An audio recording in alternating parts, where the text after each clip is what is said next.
apodera de la tiranía, como Timófanes en Corinto. O si los jefes del ejército son muchos, crean para sí una oligarquía por medio de la violencia. A veces, por temor a estos dos escollos, las oligarquías han concedido derechos políticos al pueblo cuyas fuerzas estaban precisadas a emplear. En tiempo de paz, los oligarcas, a consecuencia de la desconfianza que recíprocamente se inspiran, encomiendan la guarda de la ciudad a soldados que ponen a las órdenes de un jefe que no pertenece a ningún partido político, pero que con frecuencia sabe hacerse dueño de todos. Esto es lo que en Larisa hizo Simo, bajo el reinado de los aleuadas que le habían encomendado el mando. Y lo que sucedió en Abidos, bajo el reinado de las asociaciones, una de las cuales era la de Ifíades.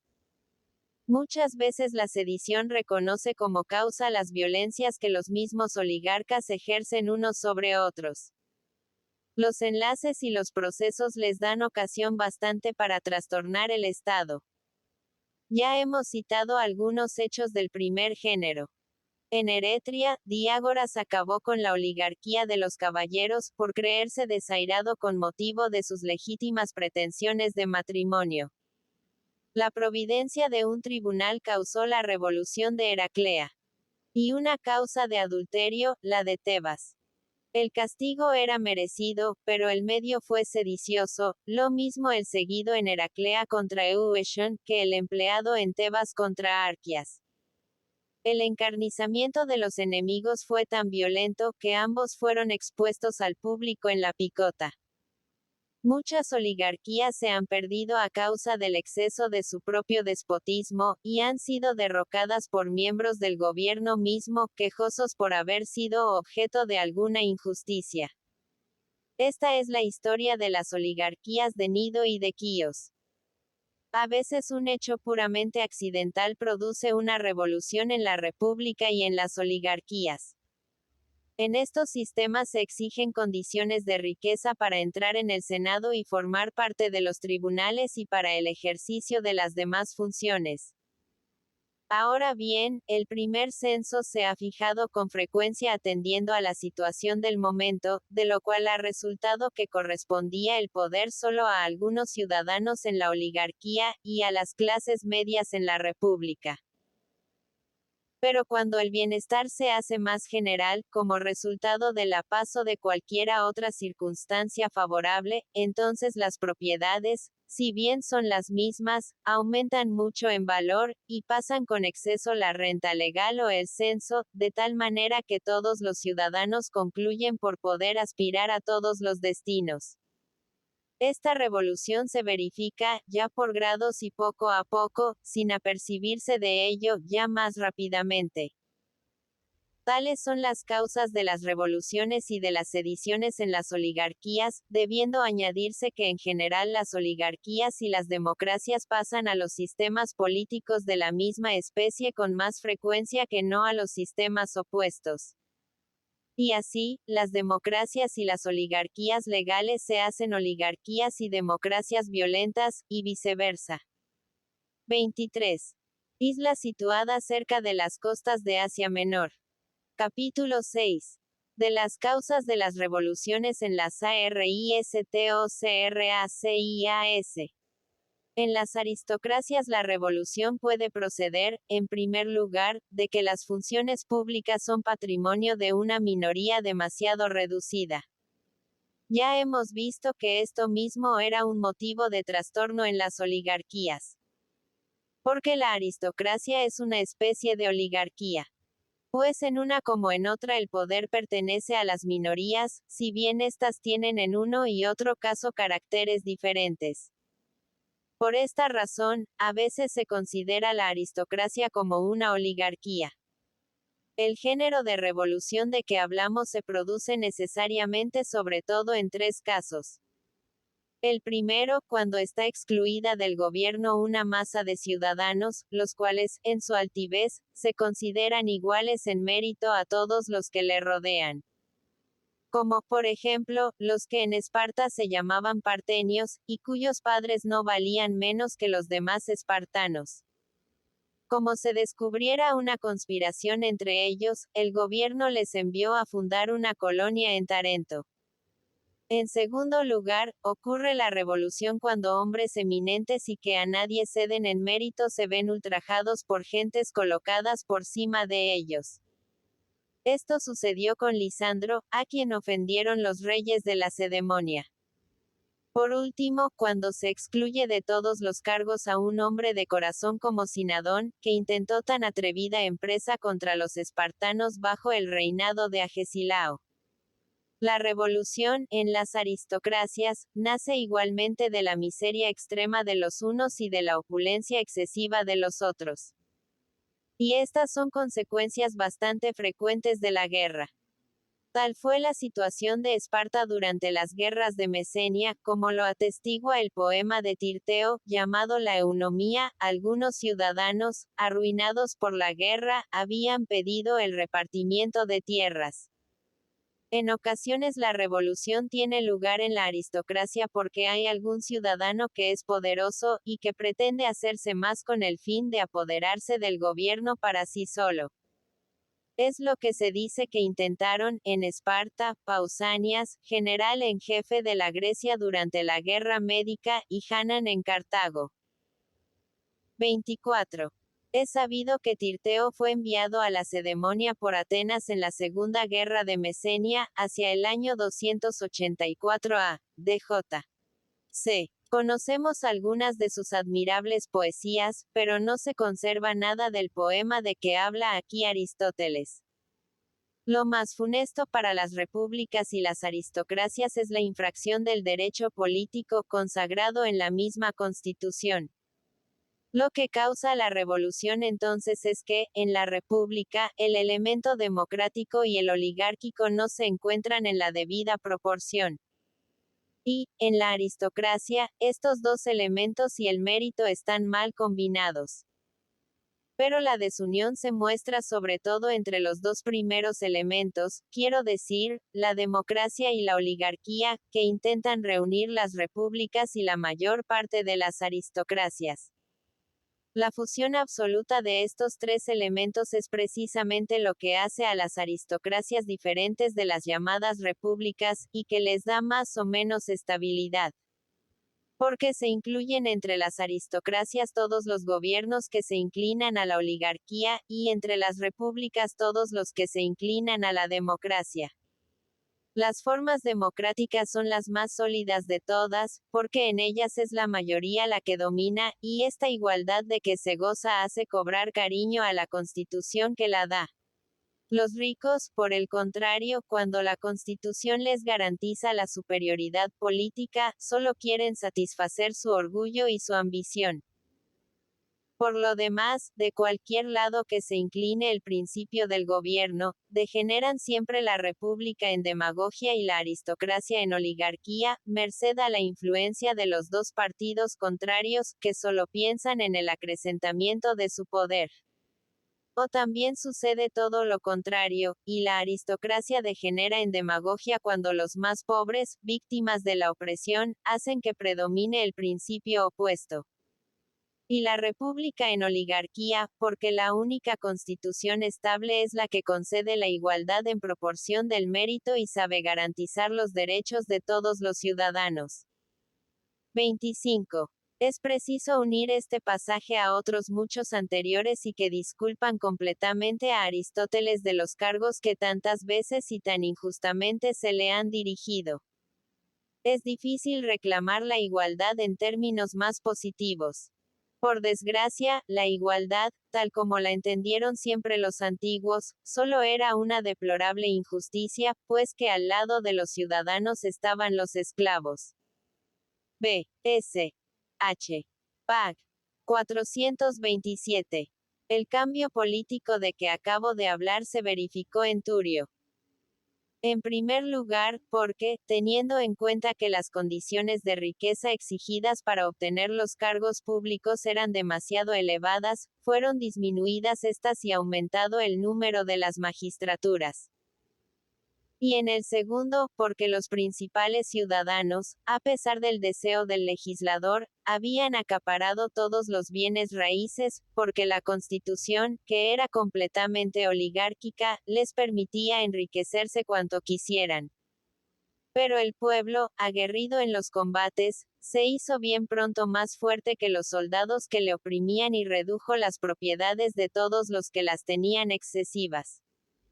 Esta mezcla de oligarquía, que encierran todas las aristocracias, es precisamente lo que facilita a los ciudadanos el hacer fortunas inmensas. En la cedemonia todos los bienes raíces están acumulados en unas cuantas manos, y los ciudadanos poderosos pueden conducirse allí absolutamente como quieran y contraer vínculos de familia según convenga a su interés personal. Lo que perdió a la República de Locres fue el haber permitido que Dionisio se casara allí. Semejante catástrofe nunca hubiera tenido lugar en una democracia, ni en una aristocracia prudente y templada. Las más veces las revoluciones se realizan en las aristocracias sin que nadie se aperciba de ello y mediante una destrucción lenta e insensible. Recuérdese que, al tratar del principio general de las revoluciones, dijimos que era preciso contar entre las causas que las producen, las desviaciones, hasta las más ligeras, de los principios. Se comienza por despreciar un punto de la Constitución, que al parecer no tiene importancia. Después se llega con menos dificultad a mudar otro que es un poco más grave. Hasta que por último se llega a mudar su mismo principio y por entero. Citaré de nuevo el ejemplo de Turio. Una ley limitaba a 5 años las funciones de general.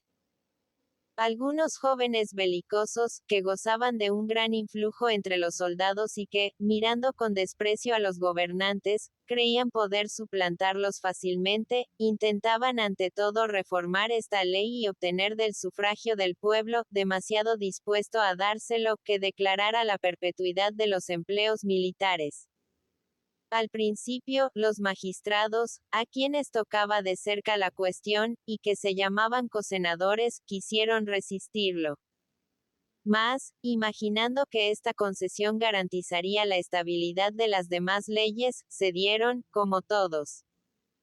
Y cuando más tarde quisieron impedir nuevos cambios, fueron impotentes, y la República se convirtió bien pronto en una oligarquía violenta en manos de los que habían intentado la primera innovación.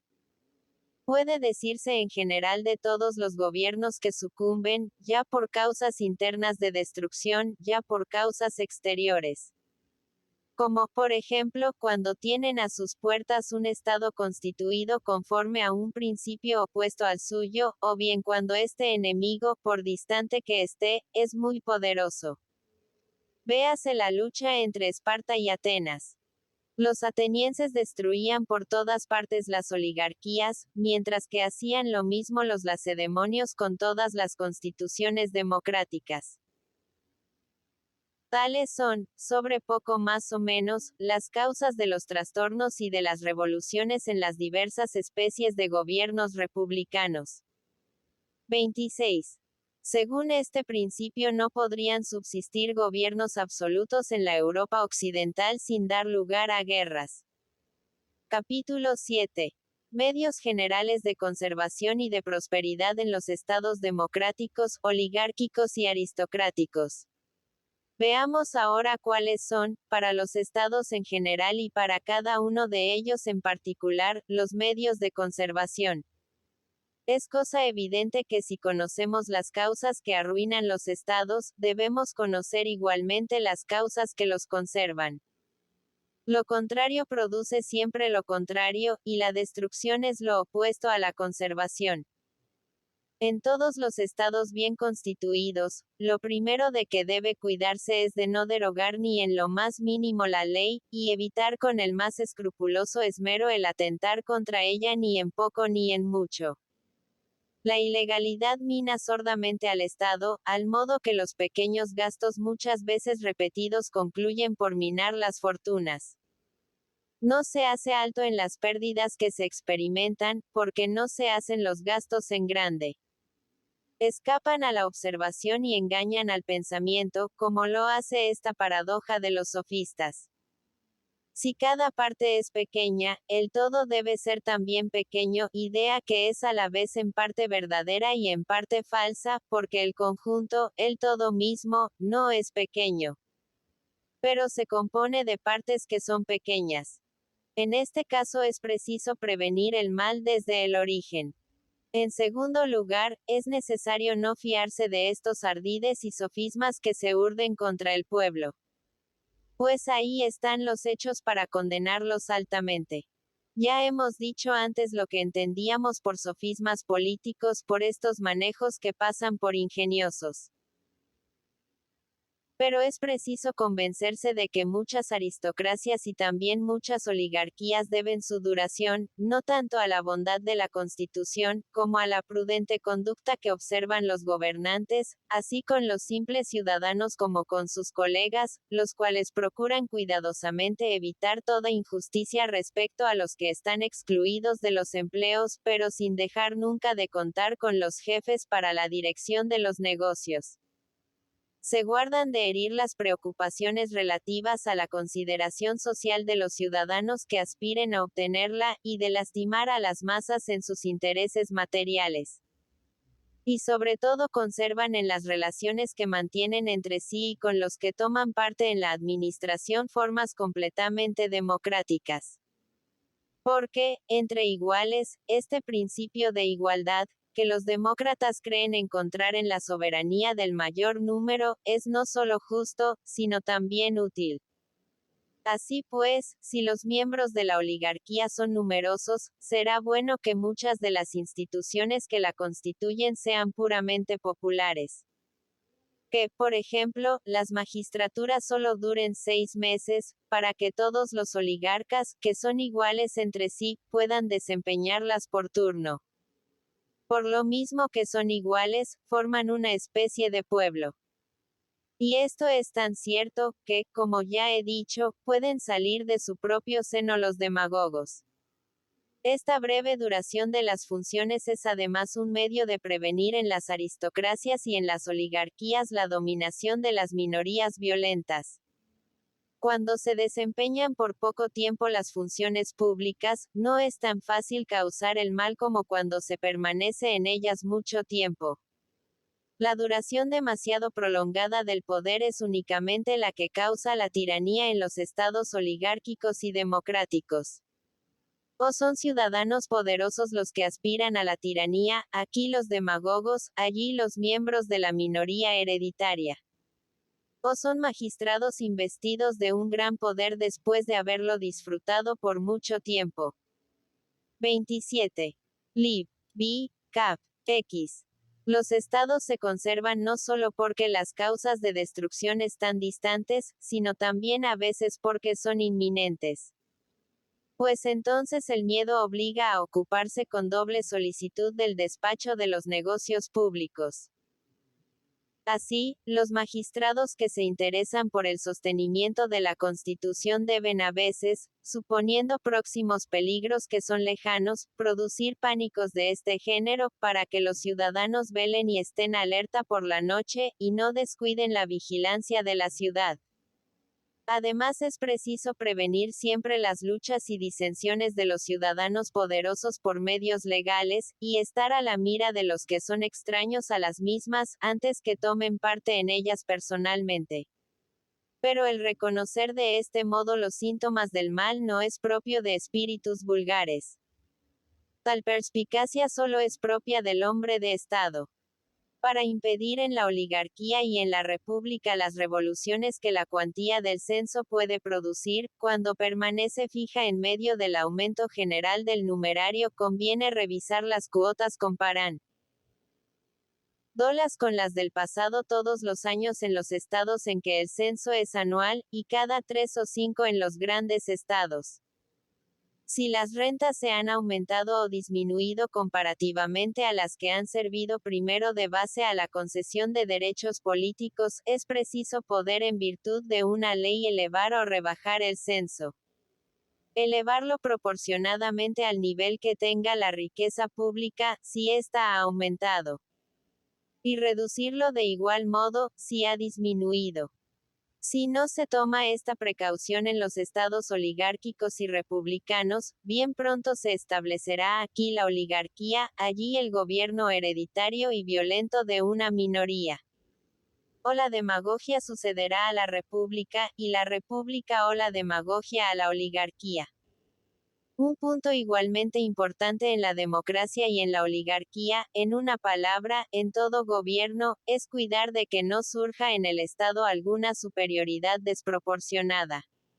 Así como dar a los cargos públicos poca importancia y mucha duración más bien que conferirles de golpe una autoridad muy extensa. Porque el poder es corruptor, y no todos los hombres son capaces de mantenerse puros en medio de la prosperidad. Si no ha podido organizarse el poder sobre estas bases, debe por lo menos guardarse bien de retirarle toda la autoridad de una vez y tan imprudentemente como se le había dado. Es preciso, por el contrario, ir restringiéndolo poco a poco.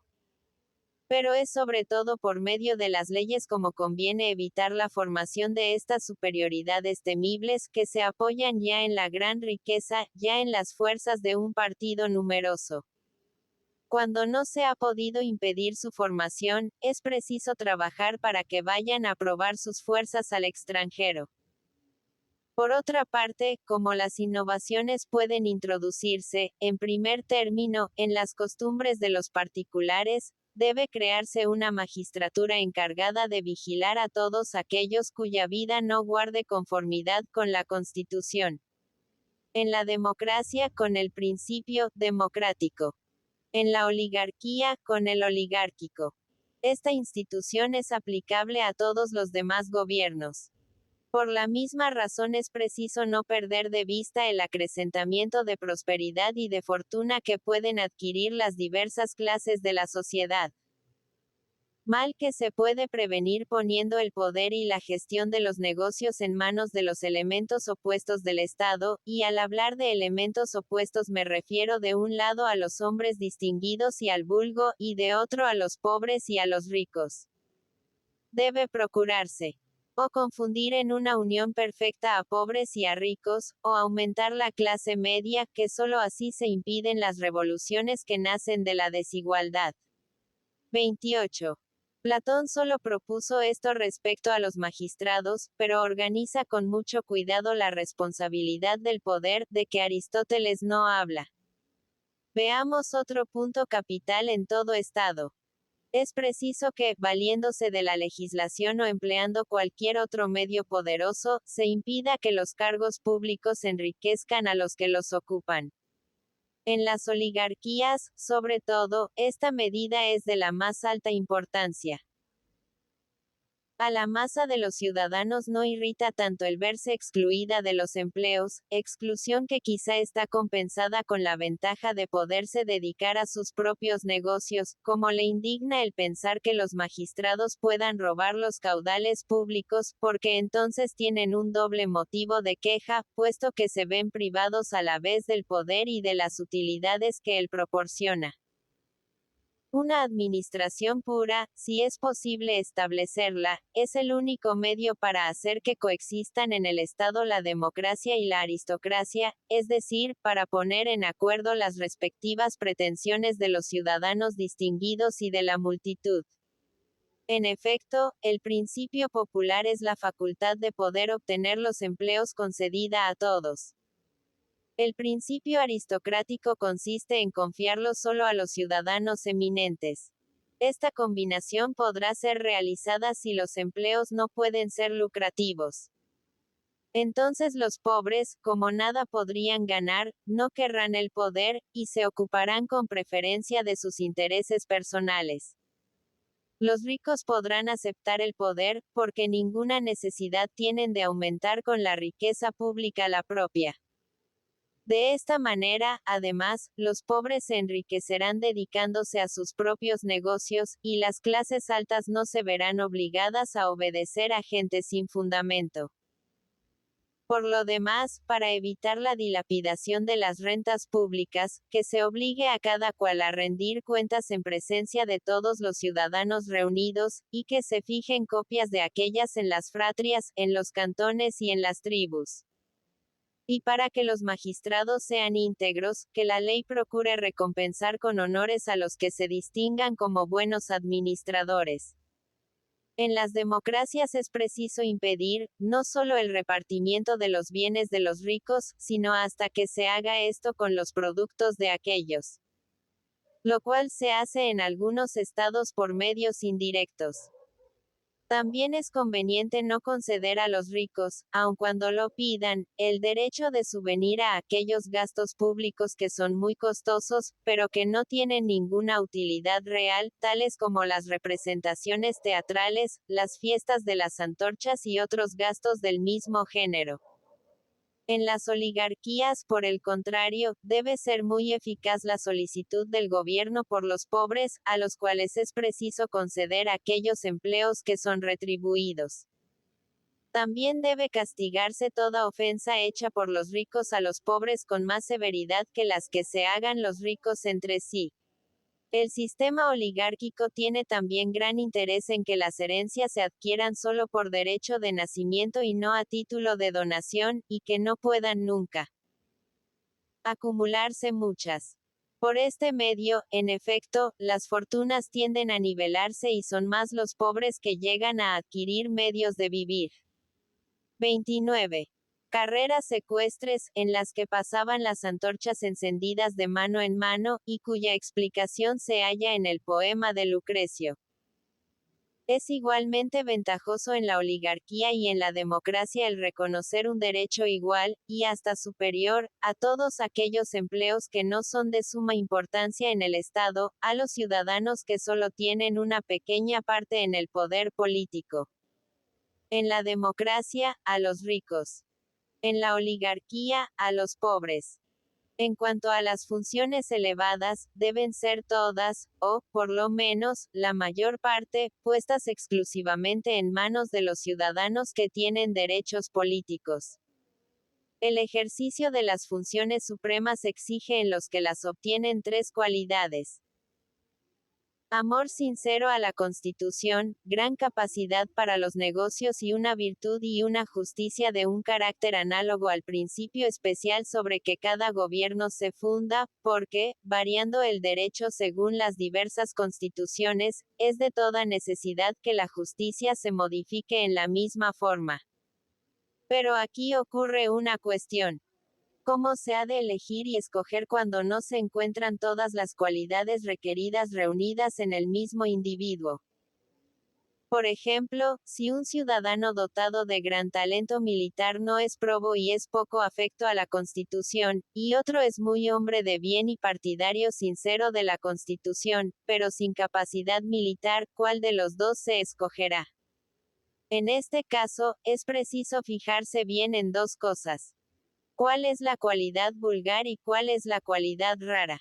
Y así, para nombrar un general es preciso mirar a la experiencia más bien que a la probidad, porque la probidad se encuentra mucho más fácilmente que el talento militar. Para elegir el guardador del tesoro público es preciso seguir otro camino. Las funciones del tesorero exigen mucha más probidad que la que se halla en la mayor parte de los hombres, mientras que el grado de inteligencia necesario para su desempeño es muy común. Pero podrá decirse, si un ciudadano es a la vez capaz y adicto a la Constitución, ¿para qué exigirle, además, la virtud? Las dos cualidades que posee no le bastarán para cumplir bien. No, sin duda, porque al lado de estas dos cualidades eminentes puede tener pasiones desenfrenadas. Si los hombres, hasta cuando se trata de sus propios intereses, que estiman y conocen, no se sirven muy bien a sí propios, ¿quién responde de que cuando se trata de intereses públicos, no harán lo mismo? En general, conforme a nuestras teorías, todo lo que contribuye mediante la ley al sostenimiento del principio mismo de la Constitución es esencial a la conservación del Estado. Pero lo que más importa, como repetidas veces hemos dicho, es hacer que sea más fuerte la parte de los ciudadanos que apoya al gobierno que el partido de los que quieren su caída. Es preciso, sobre todo, guardarse mucho de despreciar lo que en la actualidad todos los gobiernos corruptos desprecian, que es la moderación y la mesura en todas las cosas. Muchas instituciones que en apariencia son democráticas son precisamente las que arruinan la democracia. Y muchas instituciones que parecen oligárquicas destruyen la oligarquía. Cuando se cree haber encontrado el principio único verdadero en política, se le lleva ciegamente hasta el exceso, en lo cual se comete un grosero error. En el rostro humano, la nariz, aunque se superde la línea recta, que es la forma más bella, y se aproxime un tanto a la aguileña o a la roma, puede, sin embargo, tener un aspecto bastante bello y agradable. Pero si se lleva al exceso esta desviación, por lo pronto se quitaría a esta facción las proporciones que debe tener y perdería, al cabo, toda apariencia de nariz, a causa de sus propias dimensiones, que serían monstruosas, y de las dimensiones excesivamente pequeñas de las facciones que la rodean. Observación que lo mismo podría aplicarse a cualquier otra parte de la cara. Lo mismo sucede absolutamente con toda clase de gobiernos. La democracia y la oligarquía, al alejarse de la constitución perfecta, pueden constituirse de manera que puedan sostenerse. Pero si se exagera el principio de la una o de la otra, al pronto se convertirán en malos gobiernos y concluirán por no ser siquiera gobiernos. Es preciso que el legislador y el hombre de Estado sepan distinguir, entre las medidas democráticas u oligárquicas, las que conservan y las que destruyen la democracia o la oligarquía. Ninguno de estos dos gobiernos puede existir ni subsistir sin encerrar en su seno ricos y pobres. Pero cuando llega a establecerse la igualdad en las fortunas, la Constitución tiene que cambiar. Y al querer destruir las leyes hechas teniendo en cuenta ciertas superioridades políticas, se destruye con ellas la Constitución misma. Las democracias y las oligarquías cometen en esto una falta igualmente grave. En las democracias, en que la multitud puede hacer soberanamente las leyes, los demagogos, con sus continuos ataques contra los ricos, dividen siempre la ciudad en dos campos, mientras que deberían en sus arengas solo ocuparse del interés de los ricos. Lo mismo que en las oligarquías el gobierno solo debía tener en cuenta el interés del pueblo. Los oligarcas deberían, sobre todo, renunciar a prestar juramento del género de los que prestan actualmente. Porque he aquí los que en nuestros días hacen en algunos estados. Yo seré enemigo constante del pueblo. Le haré todo el mal que pueda. Sería preciso hacer lo contrario, y, cambiando de disfraz, decir resueltamente en los juramentos de esta especie: no haré nunca daño al pueblo. El punto más importante entre todos aquellos de que hemos hablado respecto de la estabilidad de los estados, si bien hoy no se hace aprecio de él, es el de acomodar la educación al principio mismo de la Constitución. Las leyes más útiles, las leyes sancionadas con aprobación unánime de todos los ciudadanos, se hacen ilusorias si la educación y las costumbres no corresponden a los principios políticos, siendo democráticas en la democracia y oligárquicas en la oligarquía. Porque es preciso tener entendido que si un solo ciudadano vive en la indisciplina, el Estado mismo participa de este desorden. Una educación conforme a la Constitución no es la que enseña a hacer todo lo que parezca bien a los miembros de la oligarquía o a los partidarios de la democracia, sino que es la que enseña a poder vivir bajo un gobierno oligárquico o bajo un gobierno democrático. En las oligarquías actuales, los hijos de los que ocupan el poder viven en la molicie, mientras que los hijos de los pobres, endurecidos con el trabajo y la fatiga, adquieren el deseo y la fuerza para hacer una revolución. En las democracias, sobre todo en las que están constituidas más democráticamente, el interés del Estado está muy mal comprendido, porque se forman en ellas una idea muy falsa de la libertad. Según la opinión común, los dos caracteres distintivos de la democracia son la soberanía del mayor número y la libertad. La igualdad es el derecho común. Y esta igualdad consiste en que la voluntad de la mayoría sea soberana. Desde entonces libertad e igualdad se confunden en la facultad que tiene cada cual de hacer lo que quiera. Todo a su gusto, como dice Eurípides. Este es un sistema muy peligroso, porque no deben creer los ciudadanos que vivir conforme a la Constitución es una esclavitud. Antes, por el contrario, deben encontrar en ella protección y una garantía de felicidad.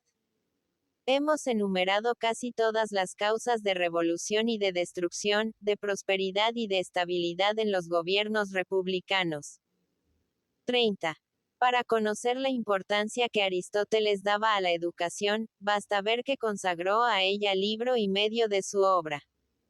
Capítulo 8. De las causas de revolución y de conservación en las monarquías. Queda que veamos cuáles son las causas más frecuentes de trastorno y de conservación en la monarquía. Las consideraciones que habremos de hacer respecto del destino de los reinados y tiranías se aproximan mucho a las que hemos indicado con relación a los estados republicanos. El reinado se aproxima a la aristocracia, y la tiranía se compone de los elementos de la oligarquía extrema y de la demagogia, así que para los súbditos es el más funesto de los sistemas, porque está formado de dos malos gobiernos y reúne las faltas y los vicios de ambos. Por lo demás, estas dos especies de monarquía son completamente opuestas hasta en su mismo punto de partida. El reinado se establece por las clases altas, a las cuales está obligado a defender contra el pueblo, y el rey sale del seno mismo de estas clases elevadas, entre las que se distingue aquel por su virtud superior, por las acciones brillantes que ésta le inspira o por la fama no menos merecida de su raza.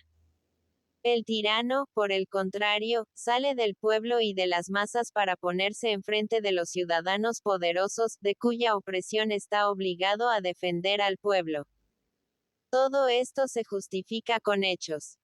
Puede decirse que casi todos los tiranos han sido primero demagogos que han ganado la confianza del pueblo calumniando a los principales ciudadanos. Algunas tiranías se han formado de esta manera cuando los estados eran ya poderosos. Otras más antiguas no han sido sino reinados que violaban todas las leyes del país, aspirando a una autoridad despótica. Otras han sido fundadas por hombres que en virtud de una elección han llegado a las primeras magistraturas porque, en otro tiempo, el pueblo confería por largo tiempo todos los grandes empleos, todas las funciones públicas. Otras, en fin, han salido de los gobiernos oligárquicos, que fueron bastante imprudentes para investir a un solo individuo con atribuciones políticas de la más alta importancia. Gracias a estas circunstancias, la usurpación ha sido cosa fácil para todos los tiranos, pues les ha bastado querer para hacerlo, a causa de poseer con antelación el poder real o el que proporciona una alta consideración. De ello son ejemplo Fidón de Argos y todos los demás tiranos que comenzaron por ser reyes. Todos los tiranos de Jonia y Falaris, que habían obtenido ambos elevadas magistraturas. Panecio en Leoncium, Cipseles en Corinto, Pisístrato en Atenas, Dionisio en Siracusa, y tantos otros que, como ellos, han salido de la demagogia. El reinado, repito, se clasifica al lado de la aristocracia, en cuanto es, como ésta, el premio de la consideración personal, de una virtud eminente, del nacimiento, de grandes servicios hechos o de todas estas circunstancias unidas a la capacidad. Todos los que han hecho grandes servicios a las ciudades y a los pueblos, o que eran bastante poderosos para poder hacerlos, han obtenido esta alta distinción. Los unos por haber evitado con sus victorias que el pueblo cayera en esclavitud, como Codro. otros por haberles devuelto su libertad, como Ciro, y otros por haber fundado el Estado mismo y ser poseedores del territorio, como los reyes de los espartanos, de los macedonios y de los molosos. El rey tiene la misión especial de velar porque los que poseen no experimenten daño alguno en su fortuna, ni el pueblo ningún ultraje en su honor. El tirano, por el contrario, como he dicho ya más de una vez, no tiene en cuenta los intereses comunes y sí solo el suyo personal. La aspiración del tirano es el goce. La del rey, la virtud. Así también en punto a ambición, el tirano piensa principalmente en el dinero. El rey, antes que nada, en el honor. La guardia de un rey se compone de ciudadanos. La de un tirano, de extranjeros. Por lo demás, es muy fácil ver que la tiranía tiene todos los inconvenientes de la democracia y de la oligarquía. Como ésta, solo piensa en la riqueza, que es la única que verdaderamente puede garantirle la felicidad de su guardia y los placeres del lujo. La tiranía también desconfía de las masas y les arranca el derecho de llevar armas. Hacer daño al pueblo, alejar a los ciudadanos de la población, dispersarlos, son procedimientos comunes a la oligarquía y a la tiranía. De la democracia adopta la tiranía el sistema de guerra continua contra los ciudadanos poderosos, la lucha secreta y pública para destruirlos, los destierros a que se les condena, pretextando que son facciosos y enemigos del poder. Porque sabe bien la tiranía que de las filas de las clases altas han de salir las conspiraciones contra ella, urdidas por unos con el fin de hacerse dueños del poder en provecho propio, y por otros para sustraerse a la esclavitud que los oprime. Esto era lo que significaba el consejo de Periandro a Trasíbulo. Aquella nivelación de las espigas desiguales quería decir que era preciso deshacerse de los ciudadanos eminentes. Todo lo que acabo de decir prueba claramente que las causas de las revoluciones deben ser, sobre poco más o menos, las mismas en las monarquías que en las repúblicas. La injusticia, el miedo, el desprecio han sido casi siempre causa de las conspiraciones de los súbditos contra los monarcas. Sin embargo, la injusticia las ha causado con menos frecuencia que el insulto, y algunas veces menos que las expoliaciones individuales. El fin que se proponen los conspiradores en las repúblicas es el mismo que en los estados sometidos a un tirano o a un rey, y tienen lugar las revoluciones porque el monarca está colmado de honores y de riquezas que todos los demás envidian. Las conspiraciones se dirigen ya contra la persona que ocupa el poder, ya contra el poder mismo. El sentimiento producido por un insulto arrastra sobre todo a las primeras, y como el insulto puede ser de muchos géneros, el resentimiento a que da lugar puede tener otros tantos caracteres diferentes. En los más de los casos la cólera, cuando conspira, solo piensa en la venganza, porque la cólera no es ambiciosa. De lo cual es un testimonio la suerte de los Pisistrátidas. Habían deshonrado a la hermana de Harmodio. Harmodio conspiró para vengar a su hermana, y Aristogitón para sostener a Harmodio. La conspiración tramada contra Periandro, tirano de Ambracia, no tuvo otro origen que una chanza del tirano, que en una orgía preguntó a uno de sus queridos si le había hecho madre. Pausanias mató a Filipo porque éste había permitido que le insultaran los partidarios de Atalo. Derdas conspiró contra Amintas el pequeño, que se había alabado de haber gozado la flor de su juventud. El eunuco mató a Evágoras de Chipre, cuyo hijo le había hecho el ultraje de robarle la mujer. Muchas conspiraciones no han tenido otra causa que los atentados de los monarcas contra la persona de algunos de sus súbditos. De este género fue la conspiración urdida contra Arquelao por Crateo, que miraba con horror las indignas relaciones que le ligaban a aquel. Así que para llevar a cabo la rebelión se aprovechó del primer pretexto, aunque era menos grave que el motivo dicho. Arquelao, después de haberle prometido una de sus hijas, faltó a su palabra, casando las dos que tenía, una con el rey Elimea, de resultas de la derrota que sufrió en la guerra contra Ciro y Arrebeus, y la otra, que era más joven, con Amintas, hijo de dicho rey, contando por este medio apaciguar todo resentimiento entre Crateo y el hijo de Cleopatra. Pero el verdadero motivo de su enemistad fue la indignación que causaban a este joven los lazos vergonzosos que le ligaban con el rey. El Anócrates de Larisa entró en la conspiración a consecuencia de un ultraje semejante. Al ver el Anócrates que el tirano, que había abusado de su juventud, no le permitía volver a su patria, aunque se lo había prometido, se convenció de que esta intimidad del rey no procedía de una verdadera pasión, y que solo había tenido el propósito de deshonrarle. Parrón y Heráclides, ambos de Tonos, mataron a Cotis para vengar a su padre. Y Adamas hizo traición a Cotis para vengarse de la mutilación vergonzosa que le había hecho sufrir en su infancia. Muchas veces se conspira a impulsos de la cólera producida por los malos tratamientos de que uno ha sido personalmente objeto. Ha habido hasta magistrados y miembros de las familias reales que han quitado la vida a los tiranos, o por lo menos han conspirado, movidos por resentimientos de este género. En Mitilene, por ejemplo, los pentálides, que tenían gusto en recorrer la ciudad dando palos a los que encontraban, fueron degollados por Negacles, auxiliado por algunos amigos. Y más tarde Esmerdis mató a Pentilo, que le había maltratado, a cuya venganza le impulsó su mujer. Sí, en la conspiración contra Arquelao, de Cámnico.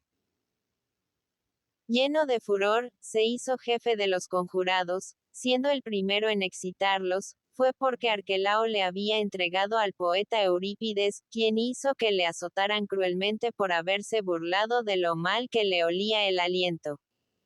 A muchos monarcas han costado semejantes ultrajes la vida o el reposo. El miedo, que hemos indicado como una causa de trastornos en las repúblicas, no lo es menos en las monarquías. Así Artabanes mató a Jerjes solo por el temor de que llegara a su noticia que había hecho colgar a Darío, a pesar de la orden en contrario que había recibido. Pues Artabanes había alimentado al pronto la esperanza de que Jerjes habría olvidado esta prohibición, que había hecho en medio de un festín. El desprecio produce también revoluciones en los estados monárquicos. Sardanápalo fue muerto por uno de sus súbditos, el cual, si hemos de creer la tradición, le había visto con la rueca en la mano en medio de sus mujeres. Admitiendo que este hecho sea falso respecto a Sardanápalo, puede muy bien ser verdadero con relación a otro cualquiera. Dion no conspiró contra Dionisio el joven sino a causa del desprecio que le inspiraba al ver que todos sus súbditos hacían de él tan poco caso, y que estaba sumido en una continua embriaguez. Motivos de este género son los que principalmente mueven a veces a los amigos del tirano a obrar contra éste. La confianza que tienen con él les inspira el desdén y la esperanza de ocultar sus conspiraciones. Con frecuencia, cuando uno se cree en posición de hacer suyo el poder, cualquiera que sea la manera, el despreciar al tirano es ya conspirar contra él, porque cuando uno es poderoso y teniendo conciencia de sus fuerzas, desprecia el peligro, fácilmente se decide a obrar. Muchas veces los generales no tienen otros motivos para conspirar contra los reyes que se sirven de ellos. Por ejemplo, Ciro destronó a Astiages, cuya conducta y cuya autoridad despreciaba, como que había renunciado a desempeñar por sí el poder, para entregarse a todos los excesos del placer. Ceutes el Tracio conspiró también contra Amódoco, de quien era general. Pueden reunirse muchos motivos de ese género para determinar las conspiraciones. A veces la codicia se une al desprecio, de lo cual es un ejemplo la conspiración de Mitrídates contra Ariobarzanes. Estos sentimientos obran poderosamente en aquellos hombres de carácter atrevido que han sabido obtener al lado de los monarcas un elevado cargo militar. El valor, cuando cuenta con el auxilio de recursos poderosos, se convierte en audacia.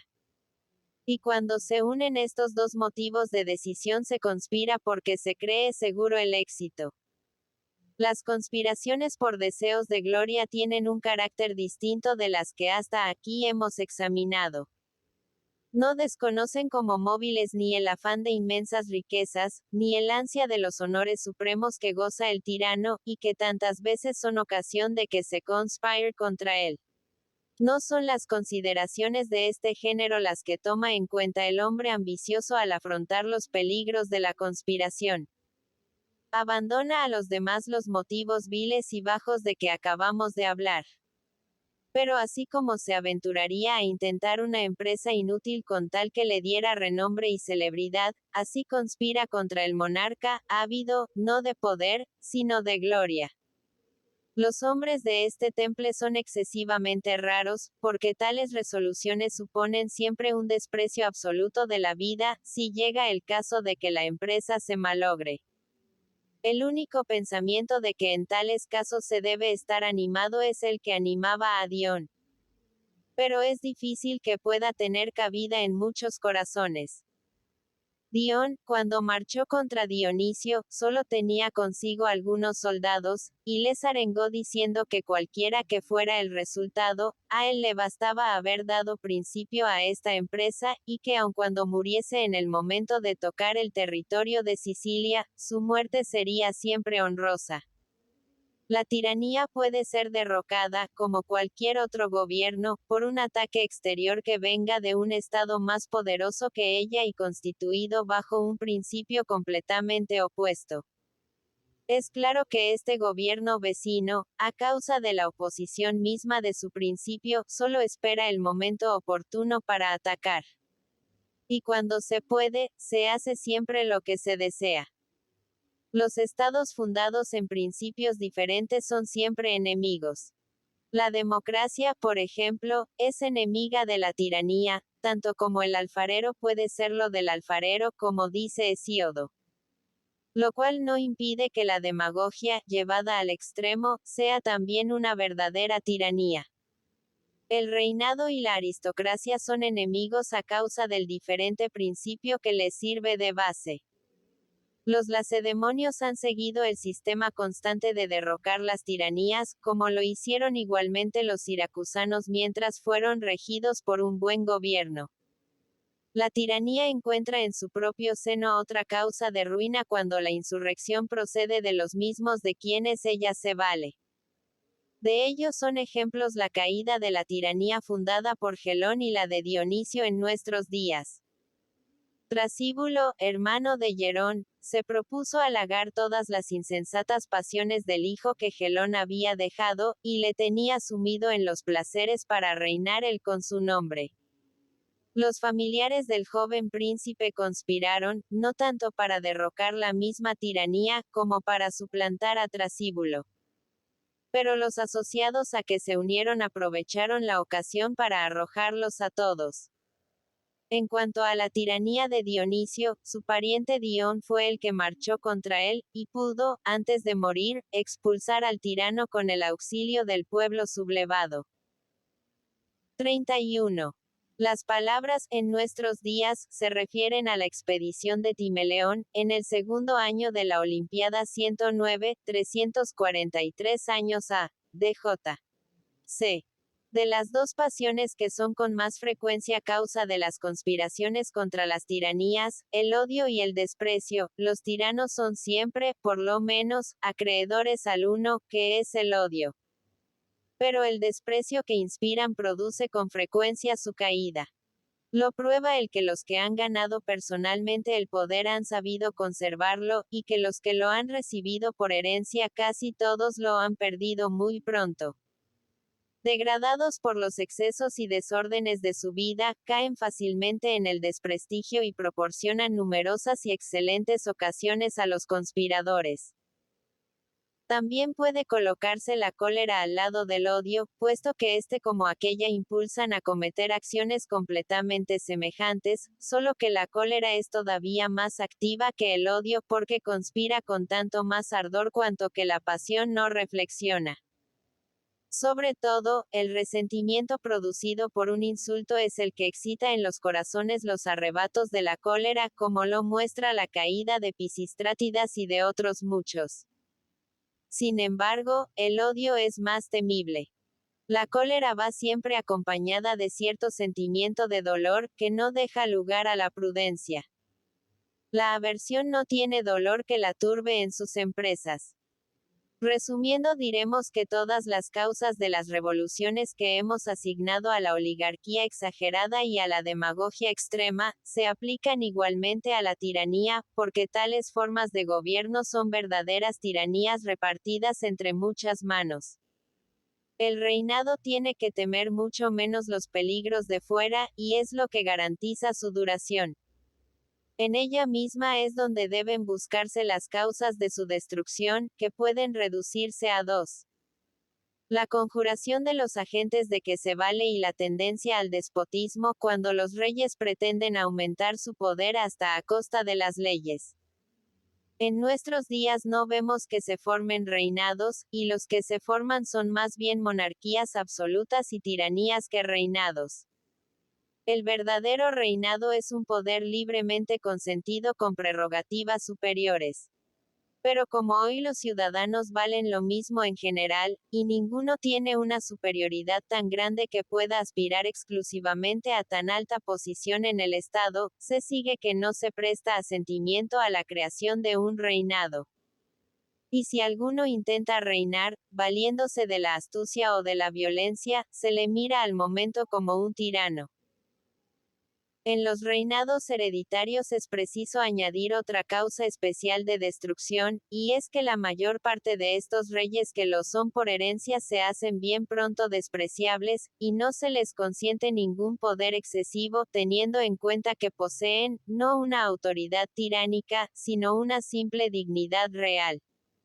Es muy fácil derrocar un reinado, porque no hay rey desde el momento que no se lo quiere tener.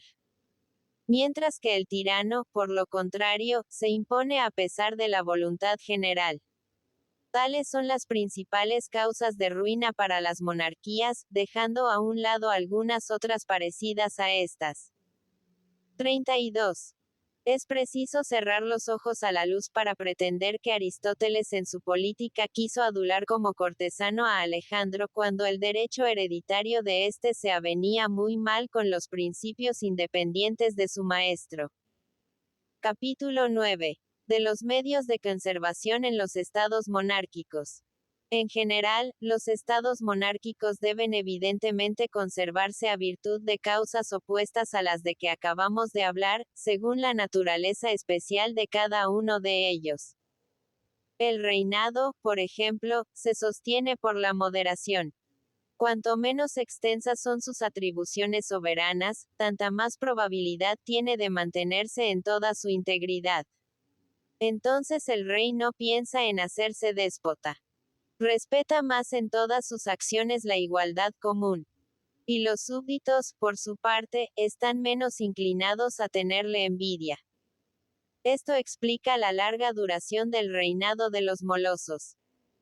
Entre los lacedemonios se ha sostenido tanto tiempo, porque desde un principio el poder se dividió entre dos personas, y porque más tarde Teopompo suavizó el reinado creando otras instituciones, sin contar con el contrapeso que le impuso con el establecimiento de los éforos. Debilitando el poder del reinado, le dio más duración. Le agrandó de cierta manera, lejos de reducirlo, y cuando su mujer le dijo que si no le daba vergüenza transmitir a sus hijos el reinado con menos poder de aquel con que lo había recibido de sus mayores, le contestó con razón. No, sin duda. Porque se lo dejo mucho más durable. 33. Plutarco, en la vida de Pirro Cap. V. Dice que todos los años los reyes molosos renuevan en la Asamblea General del Pueblo el juramento de obediencia a las leyes. Por lo que hace a las tiranías, se sostienen de dos maneras absolutamente opuestas. La primera es bien conocida y empleada por casi todos los tiranos. A Periandro de Corinto se atribuyen todas aquellas máximas políticas de que la monarquía de los persas nos presenta numerosos ejemplos. Ya hemos indicado algunos de los medios que la tiranía emplea para conservar su poder hasta donde es posible. Reprimir toda superioridad que en torno suyo se levante. Deshacerse de los hombres de corazón. Prohibir las comidas en común y las asociaciones. Ahogar la instrucción y todo lo que pueda aumentar la cultura. Es decir, impedir todo lo que hace que se tenga valor y confianza en sí mismo. Poner obstáculos a los pasatiempos y a todas las reuniones que proporcionan distracción al público, y hacer lo posible para que los súbditos permanezcan sin conocerse los unos a los otros, porque las relaciones entre los individuos dan lugar a que nazca entre ellos una mutua confianza.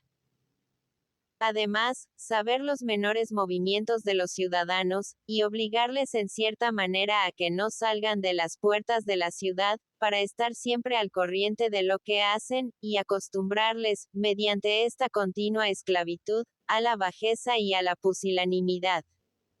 Tales son los medios puestos en práctica entre los persas y entre los bárbaros, medios tiránicos que tienden todos al mismo fin. Pero he aquí otros. Saber todo lo que dicen y todo lo que hacen los súbditos. Tener espías semejantes a las mujeres que en Siracusa se llaman delatoras. Enviar, como Hierón, gentes que se enteren de todo en las sociedades y en las reuniones, porque es uno menos franco cuando se teme el espionaje, y si se habla, todo se sabe. Sembrar la discordia y la calumnia entre los ciudadanos. Poner en pugna unos amigos con otros, e irritar al pueblo contra las clases altas, que se procura tener desunidas. A todos estos medios se une otro procedimiento de la tiranía, que es el empobrecer a los súbditos, para que por una parte no le cueste nada sostener su guardia, y por otra, ocupados aquellos en procurarse los medios diarios de subsistencia, no tengan tiempo para conspirar. Con esta mira se han elevado las pirámides de Egipto, los monumentos sagrados de los Ipsélides, el templo de Júpiter olímpico por los Pisístrátidas y las grandes obras de Polícrates en Samos, trabajos que tienen un solo y único objeto: la ocupación constante y el empobrecimiento del pueblo. Puede considerarse como un medio análogo el sistema de impuestos que regía en Siracusa. En 5 años, Dionisio absorbía mediante el impuesto el valor de todas las propiedades. También el tirano hace la guerra para tener en actividad a sus súbditos e imponerles la necesidad perpetua de un jefe militar. Así como el reinado se conserva apoyándose en los amigos, la tiranía no se sostiene sino desconfiando perpetuamente de ellos, porque sabe muy bien que si todos los súbditos quieren derrocar al tirano, sus amigos son los que, sobre todo, están en posición de hacerlo. Los vicios que presenta la democracia extrema se encuentran también en la tiranía. El permiso a las mujeres, en el interior de las familias, para que hagan traición a sus maridos, y la licencia a los esclavos para que denuncien a sus dueños. Porque el tirano nada tiene que temer de los esclavos y de las mujeres. Y los esclavos, con tal que se les deje vivir a su gusto, son muy partidarios de la tiranía y de la demagogia. El pueblo también a veces hace de monarca. Y por esto el adulador merece una alta estimación, lo mismo de la multitud que del tirano. Al lado del pueblo se encuentra el demagogo, que es para él un verdadero adulador. Al lado del tirano se encuentran viles cortesanos, que no hacen otra cosa que adular perpetuamente. Y así, la tiranía solo quiere a los malvados, precisamente porque gusta de la adulación, y no hay corazón libre que se preste a esta bajeza. El hombre de bien sabe amar, pero no adula. Además, los malos son útiles para llevar a cabo proyectos perversos. Pues un clavo saca otro clavo, como dice el proverbio. Lo propio del tirano es rechazar a todo el que tenga un alma altiva y libre, porque cree que él es el único capaz de tener estas altas cualidades. Y el brillo que cerca de él producirían la magnanimidad y la independencia de otro cualquiera anonadaría esta superioridad de señor que la tiranía reivindica para sí sola. El tirano aborrece estas nobles naturalezas, que considera atentatorias a su poder. También es costumbre del tirano convidar a su mesa y admitir en su intimidad a extranjeros más bien que a ciudadanos. Porque estos son a sus ojos enemigos, mientras que aquellos no tienen ningún motivo para hacer nada contra su autoridad. 34. Este templo tenía 4 estadios o 760 metros de circunferencia. No se concluyó hasta el reinado del emperador Adriano. 35. A seguida de hacer este retrato del tirano, que es lo mejor que se ha escrito en esta materia, Aristóteles condena formalmente todos estos manejos de la tiranía. Esta es una nueva prueba de la injusticia de las acusaciones que se han hecho a su política. Todas estas maniobras y otras del mismo género que la tiranía emplea para sostenerse son profundamente perversas. En resumen, se las puede clasificar desde 3 puntos de vista principales, que son los fines permanentes de la tiranía. Primero, el abatimiento moral de los súbditos, porque las almas envilecidas no piensan nunca en conspirar. Segundo, la desconfianza de unos ciudadanos respecto de otros, porque no se puede derrocar la tiranía mientras los ciudadanos no estén bastante unidos para poder concertarse. Y así es que el tirano,